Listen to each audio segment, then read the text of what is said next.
તો અમે બધા રેડી થઈ ગયા અને મમ્મી ને ભાઈ ને ભાભી એ ત્રણેય અત્યારે ગયા છે સત્સંગ હોલમાં, ત્યાં કંઈક છે અને દ્વિજભાઈ સુઈ ગયા હતા એટલે હું અહીંયા રહી અને થોડીક વારમાં હમણાં ઉઠે એટલે હું પાછી જાઉં ત્યાં.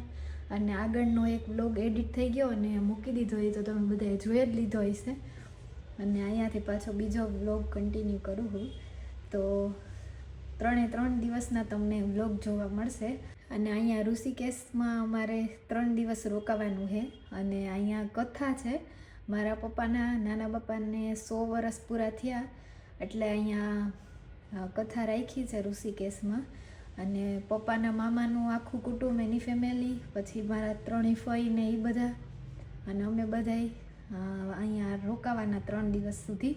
અને કથા ને એવું બધું 3 દિવસના વ્લોગ આવશે તો કન્ટિન્યુ વ્લોગમાં બન્યા રહેજો. અને હમણાં થોડીક વારમાં દ્વિજભાઈ ઉઠે એટલે અમે બે જઈએ જોઈએ ત્યાં હું હાલે હે બધું. અત્યારે તો કંઈક હશે એમાં તો અમે બે નહીં પહોંચી શકીએ.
ખબર નહોતી કઈ ઠંડી આવી હશે એમ. પવન બહુ આવે તો ભાઈ મને કહે કે કોઈ મારી ટોપી ઘરે જ ભૂલાઈ ગઈ. મને આવી ખબર નહોતી કે અહીંયા આવી ઠંડી હશે. કા બાપુડો કથામાં ભાઈ સાંભળવા નહોતા દેતા એટલે અમે બે રૂમમાં જઈએ અને ઝીણો ઝીણો છાંટા આવે છે ને પવન બહુ જ છે એટલે ફૂઈ દીકો વયા જાય કા રૂમમાં. વીજ ત્યાં ઉપાડો લીધો હતો એટલે ફૂઈ દીકો કયુંના રૂમમાં આવી ગયા હતા.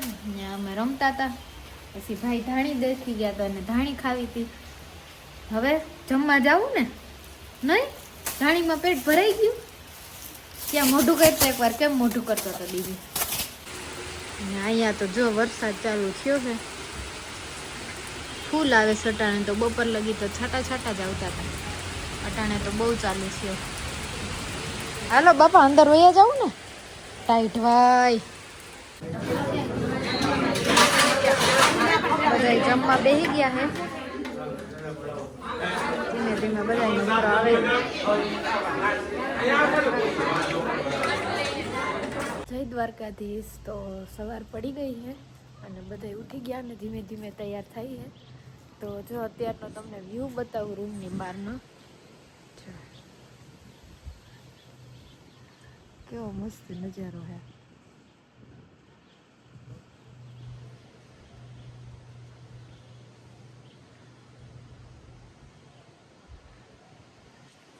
અને હવે અમે જઈએ નાસ્તો કરવા. મમ્મીને એ હમણાં બધા આવે છે તો હું એક ફ્રી હતી તો હું એક જઈ આવું. પછી દ્વિજભાઈ હજી તો સૂતા છે એટલે એ ઉઠે પછી અમે બે જાઉં. અને આ લોકો બધા હમણાં જાય છે અને આજે બધાને બાંધણીનું પહેરવાનું છે એટલે અમુક જો તૈયાર થઈ ગયા છે. હમણાં થોડીક વારમાં બતાવું. અત્યારે તો બધા તૈયાર થાય છે. આડાવડા છે, કોઈ આટા મારે છે. તો હમણાં બધા ભેગા થાવું ત્યારે તમને બતાવીશ. અત્યારે નાસ્તો કરી આવું. નાસ્તામાં ચા અને ગાંઠિયા છે અને બધા હવે ધીમે ધીમે આવે છે નાસ્તો કરવા માટે. હું ને બે આંટી જો નાસ્તો કરીએ છીએ. કોણ? પપ્પા. હાય હાય. દીજુ ઉઠી ગયો હે અને બહાર બેઠા બેઠા દ્વિજભાઈ ખાઈ હે. કા શું ખાય છે દીજુ? દિયા જમવા ગઈ, હમણાં આવશે હો. આ તું ખાવા માંડેલ ગાંઠિયા. બીજું ગાંઠિયા ભાવે ને દીજુ ને? પપ્પાને બૂપી ઉઠે. પપ્પા સૂતા છે હજી. પપ્પાનો દીકરો એને ભૂઈ પીધું તું, એને પી લીધું તું હમણાં ઉઠ્યો ને ત્યારે. તું ખાઈ લે. પપ્પાની બહુ ઉપાધિ કાં તને બિચારો? કાં બિચારો સુઈ ગયો. દવા પીવી છે એને પપ્પાને દવા પીવી. પપ્પાને શું થયું? પપ્પાને એને તાવ આવ્યો તો. હાવ વાતું બનાવીને ફેંકે. ઓ ખાવા માંડે. પપ્પા ચોની દાદી ના બીજું ને ઠંડી લાગે છે તો ઓઢાડી દીધું, પણ એ ભાઈને ઓઢવું નથી. સ્વેટર લઈ આવો હાલ તારું. બીજું ને મેં નવડાવી દીધો ને હવે મમ્મા તૈયાર કરે છે. ભાઈને નાવું નહોતું કા એ કર દે. ફૂઈને માર્યું ને એ જવા દે કે એ જવાને ઊભો રહે તો. કોની ઘરે જાય? કોની ઘરે જાય? કઈ દે. હાલો આપણે હમણાં જાવું આ બગીચામાં. બીજું ઝટ કરો ઝટ. એ હાલો નવા વાવા પહેરો. દીજુને કેવા કપડા પહેરવા? નયા ફૂઈને ને બીજું ને મેચિંગ હો. ફૂઈને ને બીજું ને બહુ ગમે મેચિંગ. કે બહુ ગમે બહુ. બીજું તે નાસ્તો શું કર્યો? તો હું તૈયાર થઈ ગઈ હું ને અત્યારે ત્યાં બધું ચાલુ થઈ ગયું છે સત્સંગનું. બસ જાઉં છું. રીતને તૈયાર કરવામાં હતી એમાં મારે મોડું થઈ ગયું. અત્યારે રાસ ને એવું હાલે છે તો જાઉં છું. બસ શાસ્ત્રીજી બસ જાય જ છે અંદર.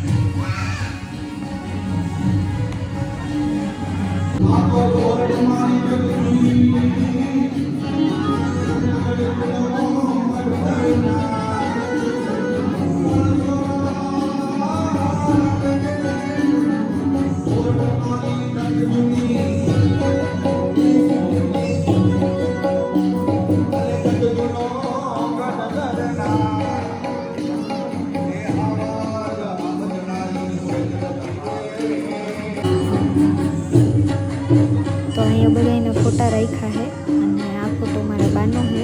એના બાજુનો ફોટો મારા મોટા ફુવાનો. પછી આ બાજુ પપ્પાનો ફોટો. અને અહીંયા વચ્ચે મારા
આજે કેવું પડશે કે વળી બધું ગઈકાલનું રિપીટ પ્રશ્ન ક્યારે કરે કે જ્યારે ભગવાન કૃષ્ણ ને તમને પ્રસન્ન કરાવી. કારણ કે કૃષ્ણ પરમાત્મા ભગવાન દ્વારકાધીશ એમના કોઈ ઇષ્ટ હોય તો ભગવાન શંકર છે અને ભગવાન મહાદેવના જો કોઈ ઇષ્ટ હોય તો ભગવાન દ્વારકાધીશ છે. ये दोनों पूरक है. भगवान महादेव कृष्ण के बिना रह नहीं सकते और मेरे कृष्ण महादेव के बिना रह नहीं सकते साहब.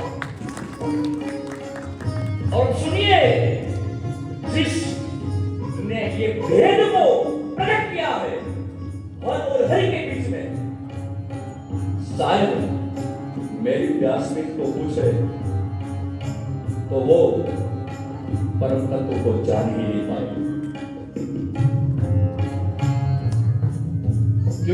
બીજું અહીંયા શું કરવા આવ્યો? જે કરવા આવ્યો તો કર્યું જે કેમ કરાય આમ જાય હાલો આમ આમ જાઉં હા આમ જાવું અરે આમ જાઉં આમ જાવું આમ હાલ આમ જાવું ધીમે ધીમે દ્વિજાની અંદર રાડી ચાલુ કરી હતી તો હું ને ભાભી બાયણે લઈને નીકળી ગયા ભાઈ ને ઈ જો ઉભા કઈ નહીં હાલો બાયણે જાવું દિયાને પૂછ તારે જાવું બાયણે આટો મારવા તે જોયું ને હા કે આપણે શું જોવા ગયા હતા કે તો દિયાને એકવાર દીજું હું જોવા કે તમારે આવું જ નદી જોવા નથી જો હાલો હેલો જોઈ આવી યાર જોઈ હાલો મોર થાય હા જોયું તે જોઈશે ને અમે બે વાહે આવ્યો હાલો જોઈ આવું આલે દેવું આલે વાંદરાને દઈએ એક. જા એનું બચ્ચું જો દીધું નાનું નાનું આલે મસ્ત કે જો આલે લઈ દઈ દે બેયને દઈ દે ઓલું દઈ દે જો એ દી જોઈ એ મમ્મી ભાઈ ગુ नहीं चाहिए बस अगला कर दिया आपको सबकी बात આ બેસું सब कर दिया आपको सबकी बात वही तो मुझे ही નીચે આલે દીધું આશ્રમની બહાર જ આવી નાનકડી બજાર છે તો ત્યાં અમે ચક્કર મારવા નીકળ્યા આપણે બજાર જોવા જવાનું બીજો દે હાથમાં બિસ્કિટ પકડી લીધા આવું બધું વેચાય છે અહીંયા પાણી ભરવા માટેના કેન ને માળા ને એવું બધું વેચાય છે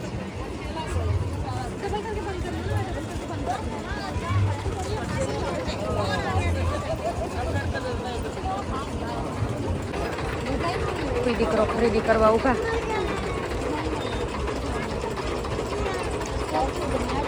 હું લેવું દીજો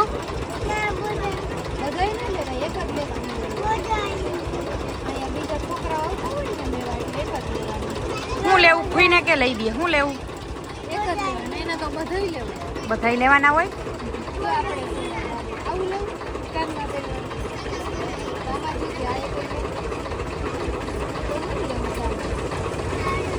એ દીદી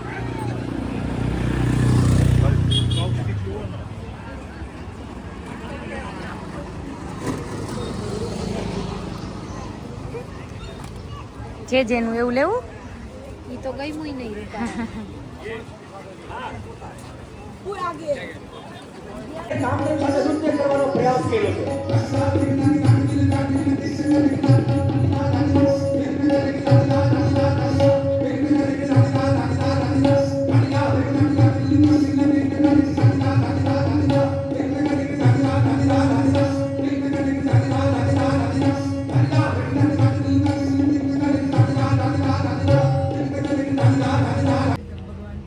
અંકલ ને આંટી બે શંકર પાર્વતી બન્યા હે તો આ થોડીક વારમાં અંદર આવશે અને वो तो सफाई है कि प्रभु हमारो आवन होगा कि याद देना एक हमारे माना विवाह में આવવાનું છે એટલે આવો ભૂત કે આપણે આવો કોઈ દેવું હોય આપણે બેટાઈ ના રોંદાઈ ના આવે સ્વાગત કરે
અરે જોગે મંગળ કન્યાના ગાન દેવાય રે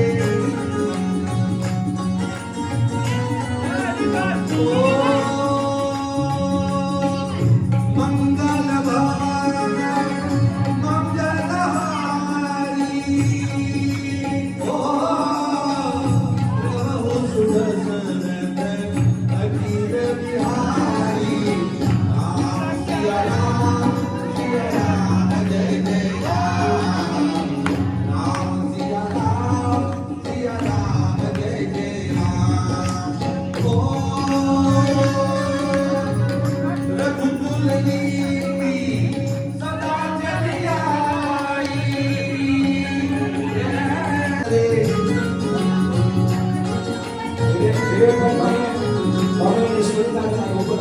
હમણાં હાથ ને લાવતા હું કહીશ ખાલી પકડી રાખો હાથમાં હું તમને કહીશ કર્માય રામા બીજું મંગળ બરતાય રે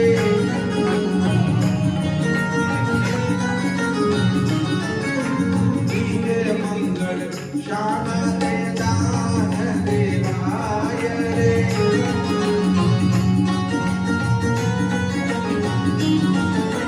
ચોથું મંગળ વરતાય રે